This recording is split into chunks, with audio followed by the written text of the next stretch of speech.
오늘은 정체성의 투구라는 제목으로 함께 말씀 나누도록 하겠습니다. 혹시 나는 누군가, 나는 뭔가에 관해서 혹시 이번 주에 질문해 보신 적 있으십니까? 스스로 난 뭐지? 나는 뭘 해야 되지? 나는 어떤 삶을 살아야 하지? 혹시 이런 질문 해보신 적 있으십니까? 네, 눈을 깜빡여 주시면 됩니다. 네, 많이 깜빡여 주십니다. 이 질문은 제가 생각하기에 참 중요한 질문 같습니다.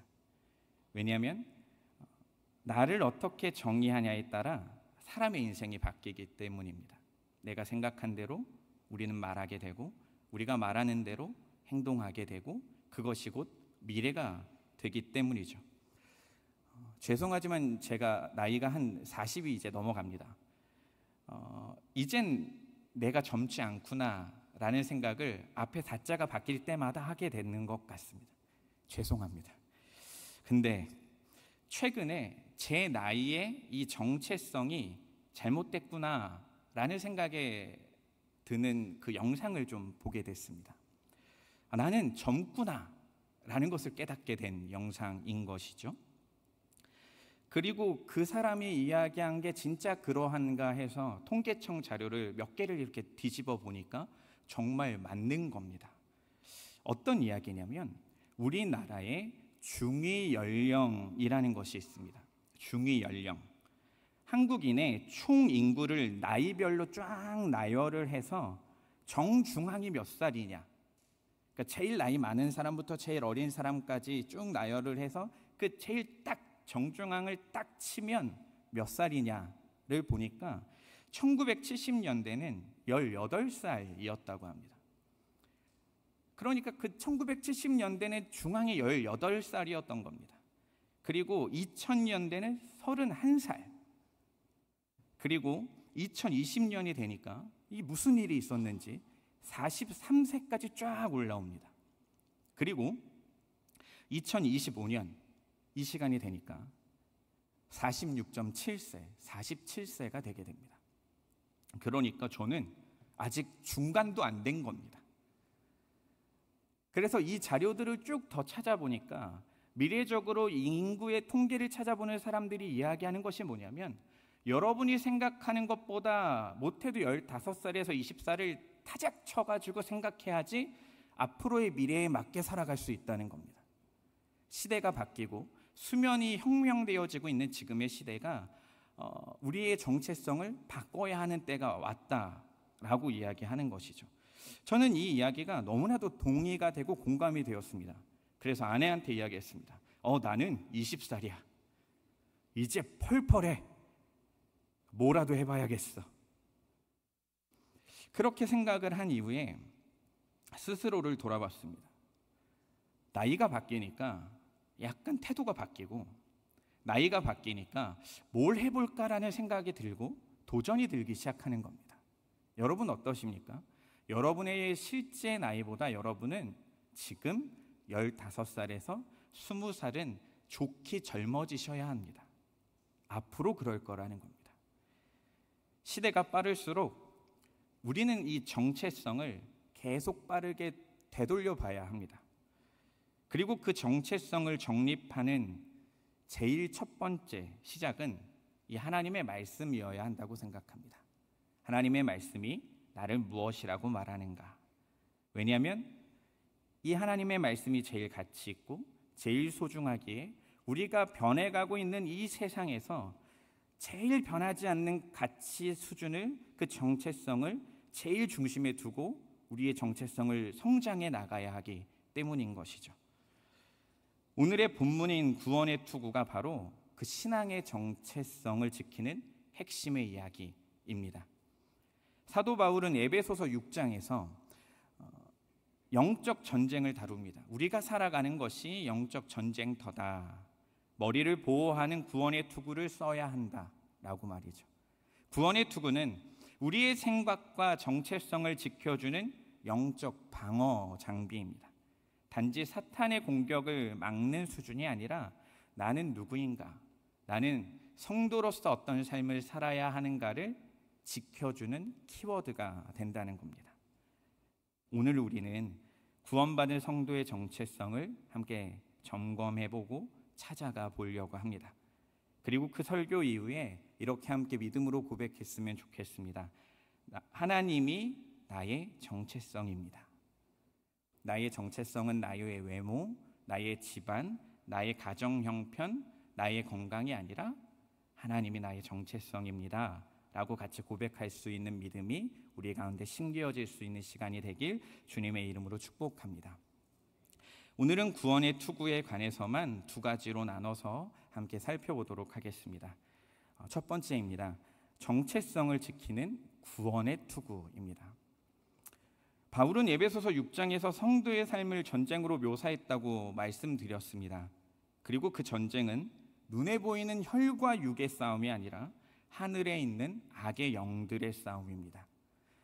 우리는 이 보이지 않는 전쟁터 한복판에서 살아가고 있습니다. 그러니까 사탄이 우리를 공격하는 건 당연한 겁니다. 나는 공격의 대상 범위에 들어가서 살아가고 있다는 겁니다. 그 가운데 바울은 우리에게 하나님의 전신갑주를 입으라고 명령합니다. 그 중에 이 구원의 투구를 받으라 라는 이 말을 조금 더 깊게 나아가겠습니다. 먼저 명령 동사라고 볼 수 있는 이 동사 받으라라고 하는 단어를 조금 주목해 보려고 하는데, 성경을 어디 봐도 받으란 단어가 없습니다. 구원의 투구와 성령의 검, 곧 하나님의 말씀을 가지라라고 말하는데, 저는 받으라라는 말을 지금 해드리고 있는 겁니다. 헬라어 원문에 보면 이 받으라라는 단어가 쓰여져 있습니다. 구원의 투구를 받으라. 이 받으라라는 단어는 무엇일까 살펴보니 굉장히 능동적으로 무엇인가를 받을 때 쓰여졌던 단어입니다. 그래서 그 용례들을 성경에서 언제 어떻게 쓰였는지를 조금 찾아보니 사도행전 17장 11절에 베레아 사람들이 말씀을 받아서 이제 아침 저녁으로 상고했다고 나왔을 때 그 성경을 받았다라고 할 때 이 받았다가 그 단어입니다. 그리고 마가복음 10장 15절에 누구든지 하나님의 나라를 어린아이와 같이 받아들이지 않으면 결단코 들어갈 수 없다 했을 때, 하나님의 나라를 받아들였다라고 했을 때 이 받아들임도 이 받아들였다의 표현입니다. 그러니 이것은 우리에게 굉장히 중요한 표현 같습니다. 나는 무엇을 받아들였는가? 구원이라고 하는 건 받아들임의 싸움입니다. 내가 믿었다라고 하는 건 무엇을 받아들이고 사냐의 싸움이라는 겁니다. 다시 말해 구원의 투구는 자동으로 머리에 씌워지는 것이 아니라 받아서 써야 한다는 것을 말하기도 합니다. 능동적으로 말이죠. 전신갑주를 받았다면 전쟁 중에 당연히 이 구원의 투구를 옆에 끼고 다닐 게 아니라 쓰고 다녀야 하는 것을 말하는 겁니다. 예를 들어 그렇죠. 유명한 의사를 만났습니다. 그래서 진료를 받고 좋은 약국에 가서 약도 받았습니다. 잘 받았습니다. 근데 집에 와서 정말 중요한 거니까 금고에 넣어놓고 안 먹었습니다. 병이 날 수 있겠습니까? 의사도 만났고 약국도 갔고 약도 받아왔는데 밥 먹고 그 약을 안 먹으면 나을 수가 없는 겁니다. 이 받으라라고 하는 이 단어는 우리에게 그것을 먼저 이야기합니다. 구원이 무엇인지를 알고 그 구원을 받아들였나? 그 구원을 받아들였다면 정말로 그것을 신뢰하고 믿고 살아가냐고 묻고 있는 것입니다. 오늘 구원의 투구를 받으라라고 하는 이 첫 번째 대지는 우리에게 물어봅니다. 무엇을 받고 무엇을 쓰고 살아가냐고 우리에게 묻고 있는 것입니다. 그렇다면 이 투구가 말하는 구원이란 뭘까요?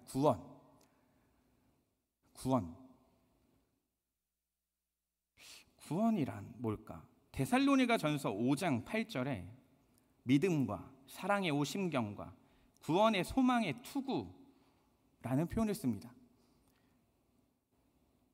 혹시 데살로니가 전서가 먼저 쓰여졌을까요? 에베소서가 먼저 쓰여졌을까요? 쉽습니다. 기역 니은 디글로 생각해 보면 됩니다. 기역 니은 디글이니까 데살로니가전서가 한 10년 먼저 쓰여졌습니다. 그리고 데살로니가전서는 신약 성경 중에 좀 빨리 쓰여진 책입니다. 그리고 10년쯤 지나서 이 에베소서가 쓰여졌습니다. 그러니까 무슨 말이냐면 그 바울이 구원의 투구라고 하는 것을 10년간 묵상했던 것 같습니다. 데살로니가전서 5장 8절에서 말합니다. 구원의 소망의 투구라고 말이죠. 그리고 10년 뒤 에베소서에서 이렇게 말하는 겁니다. 구원의 투구. 그러니 지금 이 바울이 말하고 싶은 구원의 투구 가운데 하나는 뭐냐면 소망이라는 겁니다. 구원에는 무엇이 있냐면 소망이 있다라는 그 얘기를 하고 있는 겁니다. 구원이 우리에게 참된 소망인 이유가 무엇일까? 여러분, 하나님의 말씀, 하나님이 여러분을 구원하셨다는 것이 여러분에게 소망이 되십니까? 조금 더 부흥사처럼 물어봐 드릴까요? 여러분, 하나님이 여러분에게 구원을 주셨습니다. 소망이 되십니까? 아니, 생각을 해보자는 겁니다. 이게 진짜 소망이 되냐? 저는 오늘 굉장히 중요하면서도 진지한 얘기를 나열해 보려고 합니다. 그런데 이 진지한 얘기를 너무 오래 하면 졸리니까 5가지로 짧게 넘어갈 겁니다. 중요한 것만 해볼 테니까 집중해서 한번 이 5가지를 점검해 보시기 바랍니다. 구원이 우리에게 참된 소망이 되는 이유, 첫 번째, 구원은 하나님의 약속이기 때문입니다. 맨날 약속 펑크를 내는 인간이 아니라 전능하고 안전하시고 변함없는 그분이 하는 약속이기 때문입니다. 히브리서 6장 19절은 말합니다. 우리가 이 소망을 가지고 있는 것은 영혼의 닷 같아서 튼튼하고 견고하여 휘장 안에 들어가느니 라고 말합니다. 하나님의 약속은 얼마나 튼튼하고 우리에게 소망이 되냐면 영혼의 닷과 같다. 그만큼 튼튼하고 견고하다라고 말합니다. 그러니 하나님의 약속에 근거한 구원은 우리에게 소망을 줍니다. 왜냐하면 분명히 이루어질 것이기 때문입니다. 여러분이 구원이 소망인 이유가 말씀에 근거했으면 좋겠습니다. 그리고 앞으로 나오는 이 4가지 더 나올 것인데 이것이 여러분에게 믿음이 되시길 주님의 이름으로 축복합니다. 두 번째는 구원은 죄와 죽음에서의 해방이기 때문입니다. 로마서 8장 1절에서 2절 함께 읽겠습니다. 시작. 그러므로 이제 그리스도 예수 안에 있는 자에게는 결코 정죄함이 없나니 이는 그리스도 예수 안에 있는 생명의 성령의 법이 죄와 사망의 법에서 너를 해방하였습니다. 아멘. 우리는 죄의 종노릇하였습니다. 우리는 죄의 종이었습니다. 죄를 이길 수 없는 진짜 무지렁이 같은 존재였습니다. 그런데 예수님이 십자가에서 죽으심으로 말미암아 우리의 죄가 깨끗하여졌습니다. 과거, 현재, 미래의 우리의 모든 죄를 해결하셨습니다. 인간의 힘으로 해결할 수 없는 죄를 이기셨습니다. 그렇기에 우리에게는 이 구원이 소망이 됩니다. 너무 뻔한 얘기 같지만 하나하나가 정말로 나에게 구원이고 소망인지를 점검해 보시기 바랍니다. 그리고 세 번째는 구원은 하나님과의 관계를 회복하기 때문입니다. 구원은 단지 천국에 가는 티켓이 아닙니다. 교회에 한번 왔다고 해서 등록했다고 해서 집사가 됐다고 해서 장로가 되고 목사가 됐다고 해서 구원을 받는 게 아니라 살아계신 하나님과의 그 인격적인 관계를 회복했다라는 것을 믿고 그것을 누리고 체득하고 살아가야 합니다. 요한복음 17장 3절은 말합니다. 영생은 곧 유일하신 참 하나님과 그가 보내신 자 예수 그리스도를 아는 것이니이다. 안다. 부부의 관계보다 더 깊이 안다. 그 관계가 회복되어져서 창세기 그 초기에 그 아담과 하와를 통하여 그 멀어지고 그렇게 단절되어졌던 그 관계가 완전하게 하나가 되어지고 연합되어져서 한 몸을 이루게 되었습니다. 우리는 그렇게 회복되어진 존재가 되었습니다. 이것이 우리가 가지는 구원의 소망이 되어야 합니다. 그리고 네 번째는 구원은 미래의 영광을 보장하기 때문입니다. 지금의 고난은 장차 누릴 영광과 비교할 수 없습니다. 구원은 이 땅의 고난을 이기게 하는 미래의 영광의 보증입니다. 우리 함께 로마서 8장 18절의 말씀 함께 읽겠습니다. 시작. 생각하건대 현재의 고난은 장차 우리에게 나타날 아멘. 구원은 단지 이 세상을 견디게 하는 힘이 아니라 그 너머를 보게 합니다. 그 영원함을 보게 합니다. 우리는 이 땅을 나그네로 살아가는 겁니다. 우리는 하늘 소망을 바라보며 주 예수 그리스도의 재림을 바라보며 하나님의 나라를 바라보며 살아가는 것입니다. 목사님께서 말씀해 주시고 계시는 이 말씀처럼 말이죠. 구원은 단지 우리에게 지금의 안정, 지금의 평안을 말하지 않습니다. 미래의 영광을 보장하고 있습니다. 그러니 우리에게 구원은 소망이 됩니다. 그리고 다섯 번째로 구원은 전인격적인 회복과 치유를 이루기 때문입니다. 구원은 단지 영혼만의 구원이 아닙니다. 우리의 인격과 삶 전체를 회복시키는 전인격적인 치유의 과정입니다. 빌립보서 1장 6절은 말합니다. 너희 안에 착한 일을 시작하신 이가 그리스도 예수의 날까지 이루실 줄을 우리는 확신한다. 그 구원은 지금도 진행 중이며 하나님은 우리를 끝까지 완성해 가실 것이다 라고 말합니다. 저는 제가 받은 구원이 소망인 이유가 이 5가지였습니다. 그리고 더 많았죠. 그런데 이렇게 계속 설교를 하면 6번째, 7번째, 8번째 설교하기 시작하면 한 명씩 쓰러져서 잠들 것 같지 않습니까? 중요한 것만 다뤄보는 겁니다. 정리해보면 구원은 하나님의 약속이고 죄와 죽음에서의 해방이고 하나님과의 관계의 회복이고 미래의 영광을 향한 보증이고 우리의 존재 전체를 새롭게 하시는 하나님의 선물입니다. 그래서 구원은 우리에게 참된 소망이 됩니다. 너무 뻔한 이야기, 평생 여러분이 교회 다니면서 들어봤던 이야기를 종합해서 이야기해 드려봤습니다. 그런데 여러분 정말 이게 믿어지십니까? 중요한 건 여기 있습니다. 그런데 정말 이것을 신뢰하고 하루를 살아가십니까? 사탄은 지속적이고 화려하게 여러분을 공격 대상으로 선정하고 불화살을 쏘며 공격하고 있습니다. 하나님의 약속도 깨질 수 있어. 죄는 중요하지 않아. 하나님과의 관계보다 지금 사람과의 관계가 중요하지.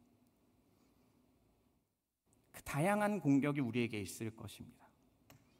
소망이 되는 구원의 투구는 우리에게 신분 선언문 같은 것인데 우리의 신분이 바뀌었다고 말해주는데 우리는 일생을 살아가면서 그렇게 안 사는 것 같습니다.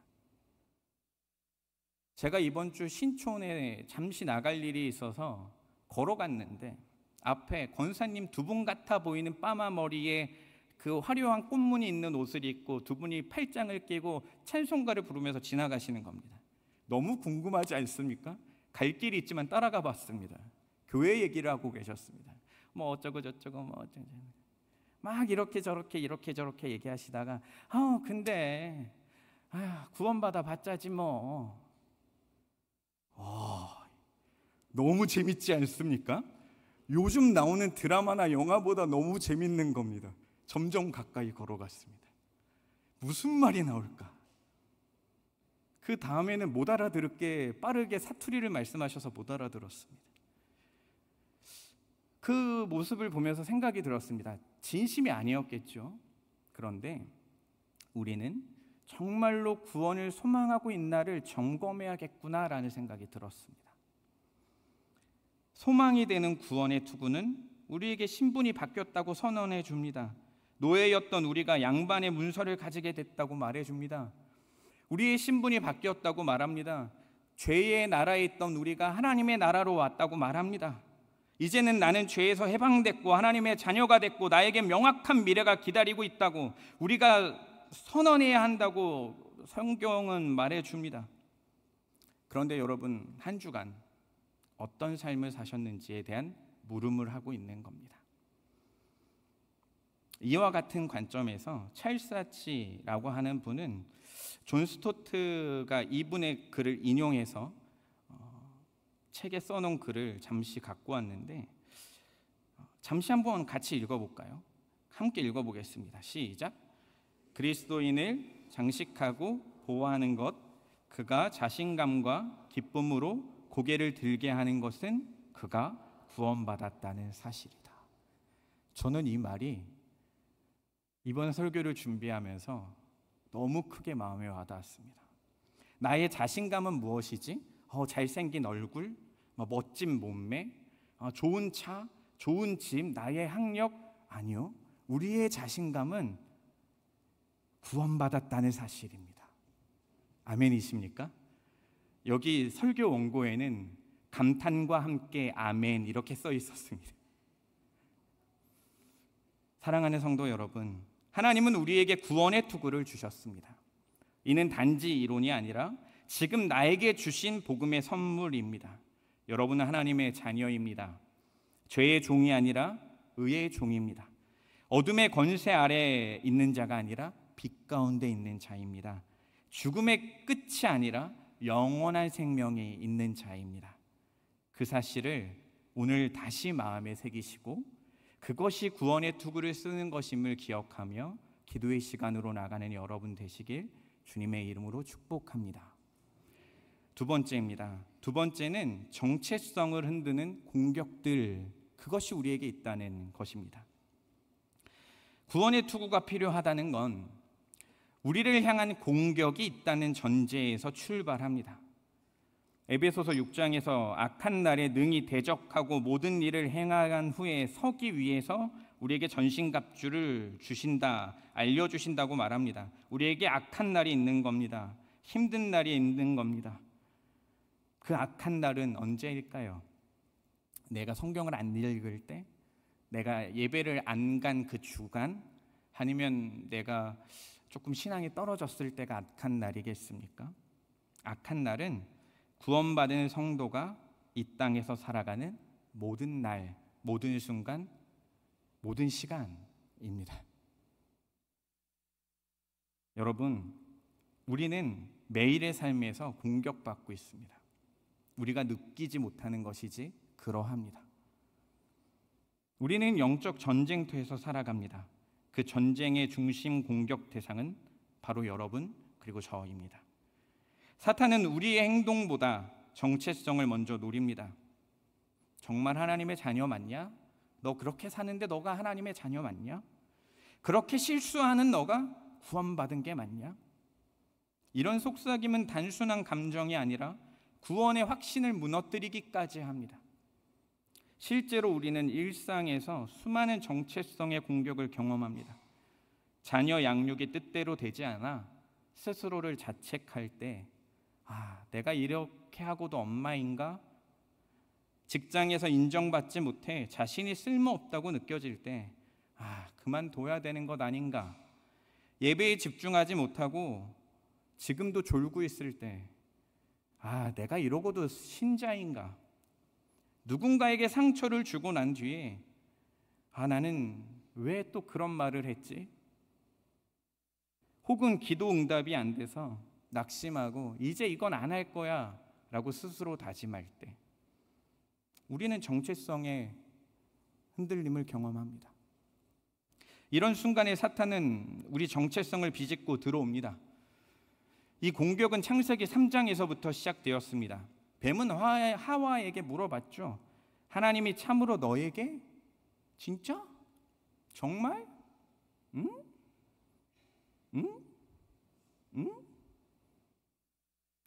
그랬냐고 물어봅니다. 그는 하나님의 말씀을 비틀고 하나님의 선하심과 인간의 정체성을 흔들어서 그 판을 뒤집어 내려고 합니다.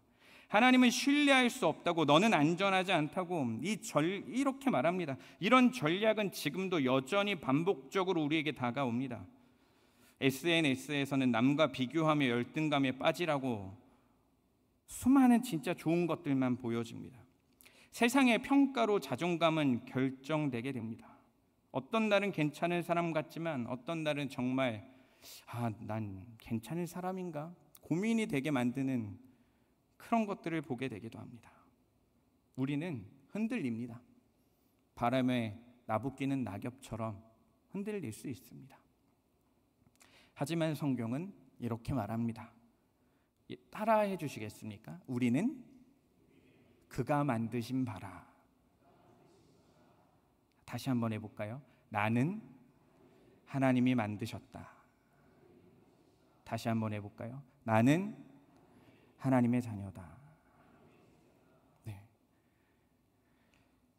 아무리 많은 정체성이 흔들리는 순간, 감정이 요동치는 순간, 감정이 요동치고 낙심이 되고 그것이 행동이 되어서 결과가 되어진 순간이 오더라도 여러분 그 말씀을 붙드시기 바랍니다.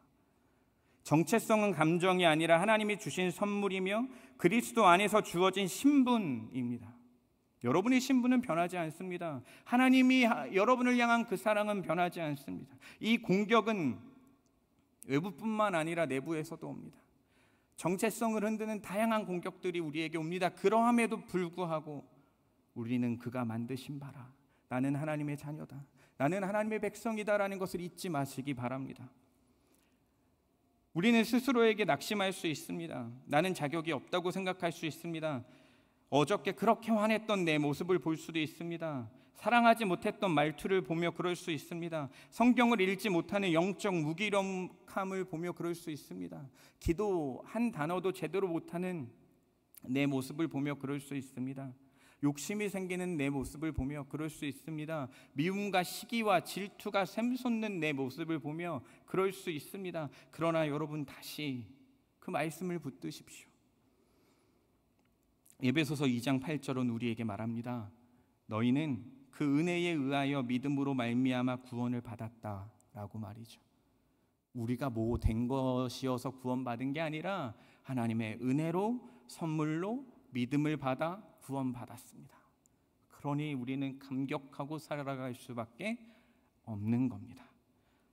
이 선물 받은 자답게 살아가는 겁니다. 마틴 로이드 존스는 영적 침체라는 책에서 이렇게 말합니다. 한번 다 같이 읽어볼까요? 어떤 상황이 닥쳐도 잠시 멈추어 서서 기다리십시오. 나는 상황이 어렵다는 것은 인정한다. 하지만 이라고 말하십시오. 하지만 어떻다는 것입니까? 하나님이 계신다는 것입니다. 주 예수 그리스도가 계신다는 것입니다. 또 무엇을 생각해야 합니까? 내가 구원받은 자라는 것을 생각해야 합니다. 믿음은 이렇게 하는 겁니다. 여러분의 인생의 정체성이 흔들리고 감정이 무너지고 질책이 들고 질투가 들고 수많은 것들이 요동쳐서 땅을 파고 저 지하까지 들어갈 것 같은 순간이 여러분에게 있을 때 하지만 외치십시오. 그럼에도 불구하고 라고 외치십시오. 하나님이 여러분을 사랑하시고 예수님이 여러분을 위해서 그래서 이 땅에 오셨고 십자가에서 죽으셨기 때문입니다. 복음은 머리로 아는 지식이 아니라 삶을 지키는 방어 무기로 사용되어야 합니다. 사탄은 감정 중심의 신앙으로 우리를 끌어내립니다. 그래서 어떤 날은 자신 있고 어떤 날은 자신이 없는 겁니다. 이때 필요한 것이 이 구원의 투구, 구원이 어떤 것인지 이 말씀을 아는 것, 이 말씀을 묵상하고 암기하여 이 머리에 쓰고자 하는 것, 이것이 필요하다라는 것입니다. 우리의 생각이 흔들리면 모든 삶이 흔들립니다. 그래서 바울은 머리에 구원의 투구를 쓰라고 말합니다. 성도는 매일 아침 자신에게 이렇게 말해야 합니다. 나는 하나님의 자녀다. 그리스도 안에서 이미 구원받았다. 나는 하나님의 선물을 받은 자이다. 그래서 우리는 반복적으로 복음을 머리에 써야 합니다. 찬송가 310장도 이렇게 말하는 것 아닙니까? 나 같은 죄인 살리신 그 은혜가 놀랍다 라고 말이죠. 이 고백은 단순한 감정이 아니라 약속을 기억하고 그 정체성을 회복하는 고백입니다. 성도 여러분, 오늘도 우리의 머리 위에는 수많은 말들이 쓰이고 있습니다. 넌 실패자야, 넌 쓸모가 없어, 넌 구원받기에 부족해. 그러나 바울은 단호히 말합니다. 구원의 투구를 받으라. 이 명령은 단지 옵션이 아니라 생존을 위한 명령입니다. 하나님의 약속을 기억해서 그 구원의 진리를 묵상하고 따라 살아가라고 말하는 겁니다. 말씀을 정리하겠습니다. 구원의 투구를 쓰고 전쟁터에 서십시오. 전신갑주를 이야기하는 이유가 한 가지입니다. 전쟁터에 바르게 서라고 가르치는 것입니다.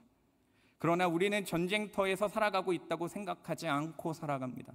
나는 지금 평안하니까, 나는 지금 건강하니까, 지금 내 자녀는 잘 됐으니까 나는 전쟁터 같지 않다고 생각하고 우리는 살아갑니다. 그럴 때마다 사단은 말할 겁니다. 신난다, 속아 넘어가고 있다. 그러나 여러분 깨달으십시오. 그러나 여러분 다시 우리가 함께 일어났으면 좋겠습니다. 너는 실패자라고, 자격이 없다고, 그리스도인이면 뭐하냐고, 왜 그런 모양이냐고 말하는 우리를 향해 우리가 다시 말씀을 붙들고 주님 앞으로 나아가기를 원합니다. 당신의 생각을 지켜내는 하나님의 명령이 무엇인지 생각해 보십시오. 여러분이 흔들리는 그 순간 여러분이 붙잡고 있는 말씀이 무엇인지 생각해 보십시오. 정체성을 보호하고 있는 여러분의 믿음의 심지 가운데 있는 그 무겁게 여러분을 균형추처럼 누르고 있는 말씀이 무엇인지 생각해 보십시오. 구원의 투구는 우리가 신분을 선언하게 합니다. 나는 하나님의 자녀입니다. 예수 그리스도의 피로 구원받았습니다. 이 정체성은 사단도 흔들 수 없는 겁니다. 그 누구도 흔들 수 없는 겁니다. 원래부터 흔들 수 없는 겁니다. 우리가 함께 외쳐볼까요? 따라해 주시겠습니까? 하나님이 나의 정체성이다. 하나님이 나의 정체성이다. 오늘도 이 구원의 진리를 머리에 쓰시는 여러분 되시길. 그래서 아무리 흔들려도, 상황이 바뀌어도 오직 주님만을 의지하여 그렇게 하루하루를 살아가는 여러분 되시길 주님의 이름으로 축복합니다. 기도하겠습니다. 사랑의 하나님, 우리의 상황이 흔들리고 감정이 흔들리고 때론 지치고 힘들 때가 있지만 하나님의 세상을 사랑하사 우리를 위하여 이 땅에 보내신 예수 그리스도의 사랑으로 인해 우리는 구원받게 되었습니다. 우리는 그 믿음을 선물로 받게 되었습니다. 우리는 그 구원을 소망으로 누리며 살게 되었습니다. 그러나 정체성을 잃어버리고 살아가고 있지는 않았습니까? 나의 정체성은 좋은 차, 좋은 땅, 좋은 학력을 요구하고 살아가고 있지는 않았습니까? 주님 앞에 다시 나아가 기도하기를 원합니다. 주님이 원하시는 성도다운 삶으로 나아가기를 원합니다.